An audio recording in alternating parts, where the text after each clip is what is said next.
Assalamualaikum warahmatullahi wabarakatuh. Alhamdulillahirabbil alamin.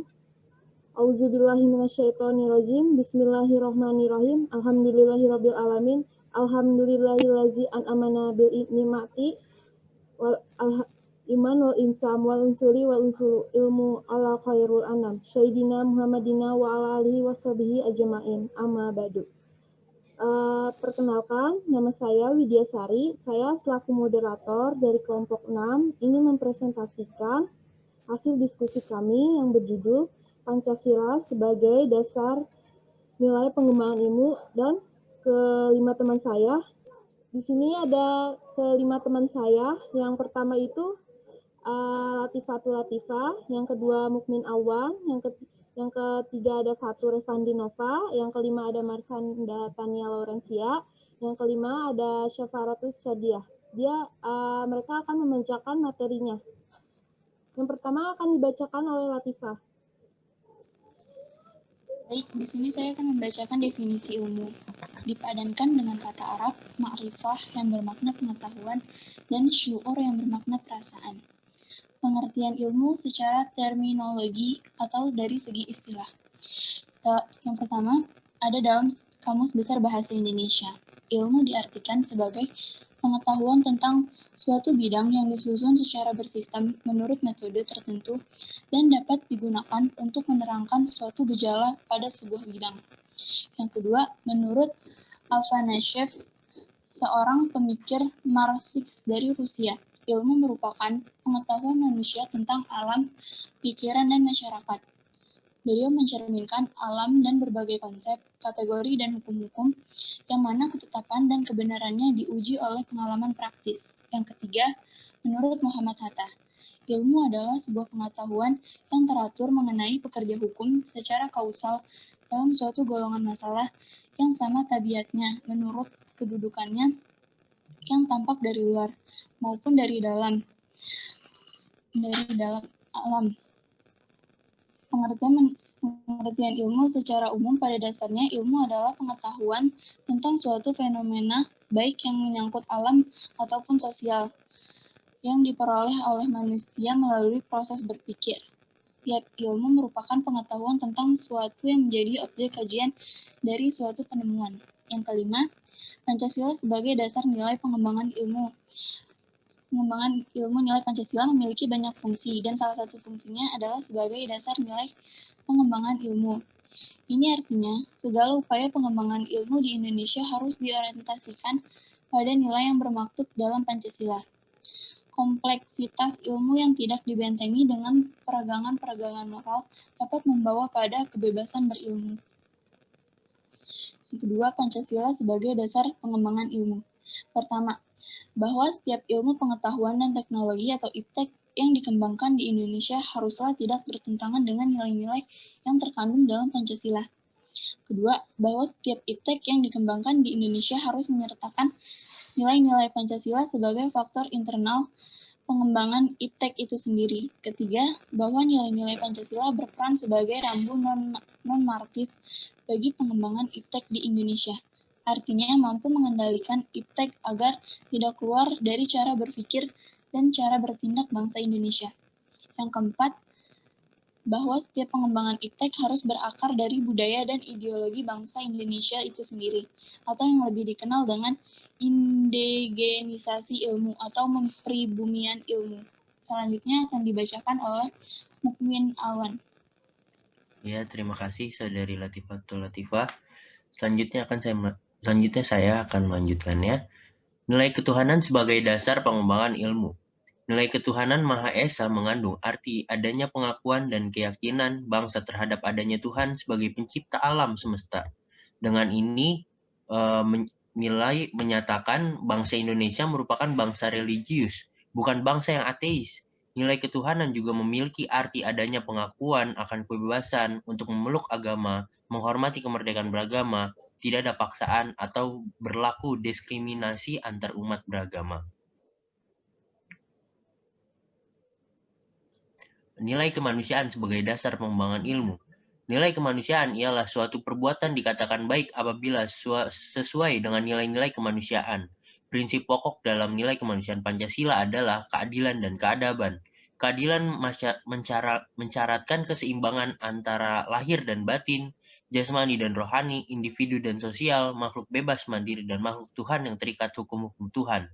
Keadaban mengindikasikan keunggulan manusia dibanding dengan makhluk lain, yaitu hewan, tumbuhan, dan benda tak hidup. Karena itu perbuatan itu dikatakan baik apabila sesuai dengan nilai-nilai kemanusiaan yang didasarkan pada konsep keadilan dan keadaban. Nilai-nilai kemanusiaan sendiri ada contohnya, antara lain itu ada yang pertama, mengakui persamaan derajat, persamaan hak, dan persamaan kewajiban antara sesama manusia. Yang kedua, saling mencintai sesama manusia. Yang ketiga, mengembangkan sikap tenggang rasa. Yang keempat, tidak semena-mena terhadap orang lain. Yang kelima, menjunjung tinggi nilai kemanusiaan. Yang keenam, gemar melakukan kegiatan kemanusiaan. Yang ketujuh, berani membela kebenaran dan keadilan. Yang terakhir, bangsa Indonesia merasa dirinya sebagai bagian dari seluruh umat manusia, karena itu dikembangkan sikap hormat menghormati dan bekerja sama dengan bangsa lain. Kurang lebihnya seperti itu. Selanjutnya akan dilanjutkan oleh Saudara Fatur, dipersilakan. Ya, terima kasih Saudara Alwan. Di sini saya akan melanjutkan unsur-unsur nilai yang ada di dalam pembangunan ilmu. Yang pertama ada hak asasi, merupakan nilai kemanusiaan yang merupakan sarana hukum untuk menjamin penghormatan terhadap manusia. Individu-individu perlu dilindungi dari pengaruh penindasan. Yang kedua ada keadilan dalam bidang sosial, politik, dan ekonomi sebagai hal yang mutlak. Jika kita ingin memanusiawikan pengembangan ilmu dan teknologi, berarti bersedia mendestralisasikan monopoli pengambilan keputusan dalam bidang politik ekonomi. Pelaksanaan keadilan harus memberi pada setiap individu kesempatan yang sama menggunakan hak-haknya. Yang ketiga, ada soal lingkungan hidup. Tidak ada seorang pun berhak menguras atau mengeksploitasi sumber-sumber daya alam dan memanusiawi tanpa memperhatikan akibatnya terhadap seluruh masyarakat. Ekologi mengajar kita bahwa ada keikatan erat antara benda yang satu dengan benda yang lain di alam ini. Lalu ada nilai persatuan. Kita sebagai warga negara Indonesia harus menjaga persatuan dan kesatuan, serta harus meningkatnya agar bangsa Indonesia semakin kokoh dan kuat dalam menghadapi segala ancaman yang datang. Kita juga harus meningkatkan kohesi sosial masyarakat agar masyarakat terhindar dari konflik sosial dan mewujudkan kerukunan dalam kehidupan masyarakat, sehingga kita bisa mewujudkan integrasi bangsa demi menjaga keutuhan NKRI. Salah satu contoh dalam meningkatkan persatuan di lingkungan kampus dengan memberikan kesempatan untuk berdialog, membuka diri dari para mahasiswa dan berbagai masalah serta contoh yang asli, dan mengajarkan berpikir kritis. Lalu di sini ada cara dalam meningkatkan persatuan dan kohesi sosial adalah yang pertama ada kita harus saling menghormati dan menghargai terhadap segala perbedaan, baik agama, ras, suku, budaya, etnis, dan golongan. Karena kita negara Bhinneka Tunggal Ika. Yang kedua, kita harus menindak tegas oknum-oknum yang ingin memecahkan persatuan dan kesatuan agar tidak timbul kerusuhan antara masyarakat. Yang ketiga, kita dalam bergaul dan menjalani pertemanan dalam siapapun tidak boleh membedakan agama, suku, ras, etnis, dan golongan. Yang keempat, kita harus meningkatkan kepentingan bersama daripada kepentingan golongan dan pribadi. Yang kelima, kita harus bergotong royong dan saling membantu terhadap sesama. Sekian dari saya, selanjutnya dilanjutkan oleh Marsyanda.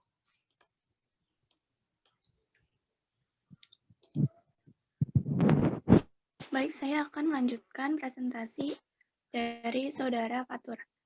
Yang selanjutnya yaitu nilai kerakyatan yang dipimpin oleh hikmah kebijaksanaan dalam permusyawaratan perwakilan, kerakyatan dan demokrasi. Ihwal kerakyatan pertama-tama adalah tentang segala sesuatu yang mengenai rakyat. Dalam kehidupan politik nasional, maka kerakyatan kemudian mengerucut pada demokrasi. Kita harus camkan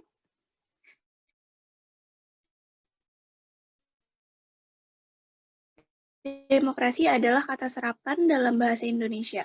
Dalam penyerapan suatu kata atau konsep aslinya. Kemudian, secara konseptual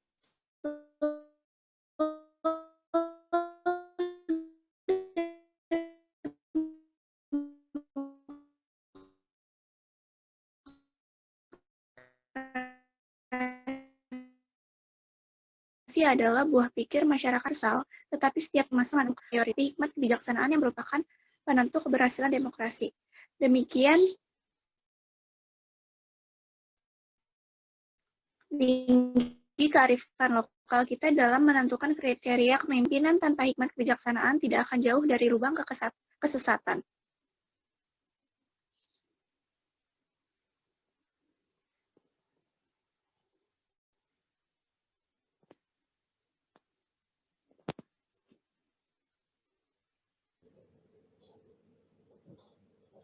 Oke, materi yang selanjutnya saya akan bacakan karena ada masalah sinyal di Marsyanda. Permusyawaratan perwakilan. Bung Karno menyarankan agar segala tuntunan dan pertarungan ide berlangsung di forum badan perwakilan. Mati-matian berdebat tanpa hanya terbatas di forum ini. Setelah selesai proses di sini, kita semua bersuara bersatu kepentingan bangsa di atas segalanya. Namun, kita juga belajar memahami permasalahan sesama dengan lebih berhikmat kebijaksanaan setiap usai suatu permusyawaratan. Selanjutnya akan dibacakan oleh Syafa Maharatus Sadiah. Baik, saya akan melanjutkan presentasi dari Widya. Nilai keadilan sosial bagi seluruh rakyat Indonesia. Nilai-nilai keadilan yang terkandung di dalam sila kemanusiaan yang adil dan beradab haruslah merupakan suatu dasar yang harus diwujudkan dalam hidup bersama. Kenegaraan untuk mewujudkan tujuan negara yaitu mewujudkan kesejahteraan seluruh warga negara serta melindungi seluruh warga dan wilayahnya, serta mencerdaskan seluruh warganya. Nilai-nilai keadilan tersebut sebagai dasar dalam pergaulan antara negara sesama bangsa secara internasional dan prinsip ingin menciptakan ketertiban hidup bersama dalam suatu pergaulan antara bangsa dunia dengan berdasarkan suatu prinsip kemerdekaan bagi setiap bangsa, perdamaian abadi, serta keadilan sosial dalam hidup bersama. Realisasi dan perlindungan keadilan dalam hidup bersama dalam suatu negara kebangsaan mengharuskan negara untuk menciptakan suatu peraturan perundang-undangan. Dalam pengertian inilah, maka negara kebangsaan yang berkeadilan sosial harus merupakan suatu negara yang berdasarkan atas hukum. Sehingga sebagai suatu negara hukum haruslah terpenuhi adanya beberapa syarat pokok, yaitu pengakuan dan perlindungan atas hak-hak asasi manusia, peradilan yang bebas, dan legalitas dalam arti hukum dalam segala bentuk. Nilai-nilai tersebut merupakan karakter atau ciri dari Pancasila itu sendiri yang berupa prinsip-prinsip yang utuh yang tidak dapat dipisah-pisahkan. Saya lanjutkan. Kesimpulan hasil diskusi kelompok kami adalah Pancasila sebagai dasar nilai pengembangan ilmu dapat mengacu pada beberapa jenis pemahaman. Pertama, bahwa setiap ilmu pengetahuan dan teknologi dikembangkan di Indonesia harusnya tidak bertentangan dengan nilai-nilai yang terkandung dalam Pancasila. Kedua, bahwa setiap iptek dikembangkan Indonesia harus menyertakan nilai-nilai Pancasila sebagai faktor internal pengembangan iptek itu sendiri. Nilai-nilai yang terkandung dalam Pancasila memiliki makna yang luar biasa, mencangkup kehidupan mulai dari etika, kebiasaan, norma, akhlak, toleransi. Ini sangat penting untuk kehidupan individu, bangsa, dan negara. Oke, selanjutnya kita beralih ke sesi pertanyaan. Pertanyaan pertama yang saya akan bacakan, pertanyaannya datang dari Rani Anggraini. Dia menanyakan, Pancasila dengan akurat merumuskan kekhasannya demokrasi kita. Bukan tokoh atau suara mayoritas, tapi hikmah kebijaksanaan yang merupakan penentu keberhasilan demokrasi. Bagaimana caranya untuk memperoleh hikmah kebijaksanaan tersebut? Dan saya akan mengasih pertanyaan ini akan dijawab oleh Latifatul. Baik, saya akan menjawab pertanyaan dari Rani Anggraini. Jadi, cara untuk memperoleh hikmat kebijaksanaan tersebut ada dua cara. Cara yang pertama, ke dalam penguasaan ilmu pengetahuan yang melibatkan kontemplasi. Dan cara yang kedua adalah pengalaman langsung dengan menghadapi berbagai masalah yang ada. Cara kedua terangkum dalam perumusan Pancasila keempat, yaitu permusyawaratan dan perwakilan, akan memberikan kita pengalaman yang langsung berbuah pada hikmat kebijaksanaan. Jadi, hikmat kebijaksanaan adalah daya pimpin satu-satunya yang bisa mewujudkan kerakyatan yang kita cita-citakan. Baik, seperti itu kira-kira jawabannya, Widya. Sekarang pertanyaan yang kedua datang dari Nabila Resandri dari kelompok 3 nih. Bagaimana hubungannya Pancasila dengan nilai pengembangan ilmu? Pertanyaan tersebut akan dijawab oleh Mukmin Awan. Dipersilakan untuk dijawab pertanyaannya. Saya izin menjawab pertanyaan dari saudari Nabila Rahmadevani dari kelompok 3, yang itu pertanyaannya, bagaimana hubungan Pancasila dengan nilai pengembangan ilmu? Jadi hubungan antara Pancasila dengan nilai pengembangan ilmu tidak dapat lagi ditempatkan sebagai sesuatu yang bersinggungan atau bertentangan. Pancasila tanpa disertai sikap kritis nilai pengembangan ilmu pengetahuan akan menjadikan Pancasila itu sebagai suatu yang represif dan kontraproduktif. Sebaliknya, nilai pengembangan ilmu pengetahuan tanpa didasari dan tanpa diarahkan oleh nilai-nilai Pancasila akan menjadikan suatu yang melahirkan akibat fatal bagi bangsa Indonesia itu sendiri. Kurang lebih seperti itu. Oke, Mukmin, udah dijawab ya, Nabila pertanyaannya. Oke, pertanyaan yang ketiga itu datang dari Musdatul Wardah Janah. Pertanyaannya akan saya jawab sendiri ya. Apa saja contoh-contoh dari nilai kemanusiaan? Jawabannya adalah 1. Bersikap adil terhadap sesama manusia. 2. Tidak bersikap semena-mena. Yang ketiga, bertindak sesuai dengan norma aturan yang berlaku. Yang keempat, mencintai, menghargai, serta menghormati terhadap sesama manusia.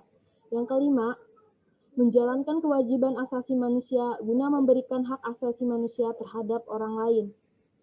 Yang keenam, senantiasa gemar membantu orang lain. Yang ketujuh, bersikap sopan, berperilaku sopan santun terhadap orang lain.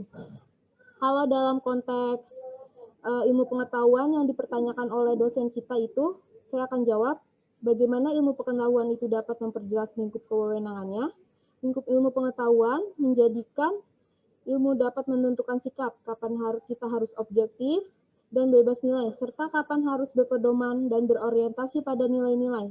Bagi filsafat, dalam memberikan pertimbangan, bagi pemilihan objektif kajian, dan penerapan dan hasil ilmu pengetahuan, bagi globalisasi, dapat diperhitungkan melalui perencanaan, pengembangan, serta penerapan ilmu pengetahuan, dan berpedoman pada nilai kemanusiaan yang nilai religius. Itu saja. Nah, pertanyaan selanjutnya akan saya ajukan lagi. Yang keempat, datang dari Ayunda Putri Permatasari, dari kelompok 1 nih. Yang pertama, jadi itu dia ada 2 pertanyaan. Yang pertama, bagaimana cara menempatkan Pancasila sebagai dasar nilai pengembangan ilmu? Yang kedua, pertanyaan kedua, mengapa pengembangan ilmu harus selalu berpatok pada penerapan Pancasila? Saya persilakan untuk Saudara Syafa Maratussadia untuk menjawab pertanyaan dari Ayunda Putri. Baik, saya akan menjawab pertanyaan dari Ayunda Putri Permatasari. Pancasila telah memberikan dasar nilai bagi pengembangan iptek demi kesejahteraan hidup manusia. Menurut Kailan 2000, bahwa Pancasila merupakan satu kesatuan dari sila-silanya harus merupakan sumber nilai, kerangka berpikir, serta asas moralitas bagi pembangunan ilmu pengetahuan dan teknologi. Jawaban yang kedua, Pancasila sebagai dasar pengembangan ilmu harus didasari dengan nilai-nilai tersebut. Agar tujuan bangsa dapat tercapai dengan baik, tidak didasari dengan nilai tersebut, tujuan bangsa akan gagal dan berakibat fatal untuk bangsa Indonesia. Oke, selanjutnya pertanyaan datang dari Iqbal Ramadan nih. Pertanyaannya, semakin majunya ilmu pengetahuan dan teknologi sehingga banyak orang yang menggunakan media, lalu digunakan untuk hal-hal negatif seperti penyebaran berita hoaks yang berunsur sara, lalu berakibatkan dan bertentangan dengan nilai ilmu Pancasila, Persatuan Indonesia. Jadi pertanyaannya, bagaimana cara meningkatkan persatuan pada kasus tersebut? Pertanyaan tersebut akan dijawab Marsyanda. Baik, saya akan menjawab pertanyaan dari Iqbal Ramadan. Yang pertama, kita harus saling menghormati dan menghargai terhadap segala perbedaan, baik agama, ras, suku, budaya, etnis, dan golongan, karena kita negara Bhinneka Tunggal Ika. Yang kedua, kita harus menindak tegas oknum-oknum yang ingin memecahkan persatuan dan kesatuan agar tidak timbul kerusuhan antar masyarakat. Dan yang terakhir, kita dalam bergaul dan menjalin pertemanan dengan siapapun tidak boleh membeda-bedakan agama, suku, ras, etnis, dan golongan. Sekian.